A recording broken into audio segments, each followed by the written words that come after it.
In today's tutorial, I'm going to show you guys how to show or display the home button on your Chromebook web browser. So this should hopefully be a pretty straightforward process here, guys. And without further ado, let's go ahead and jump straight into it.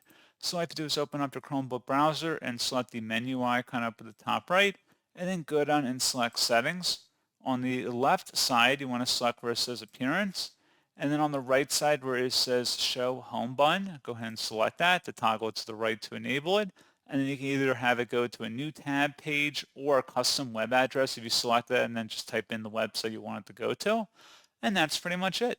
So as always, thank you guys for watching this brief tutorial. I do hope that was able to help you out, and I do look forward to catching you all in the next tutorial. Goodbye.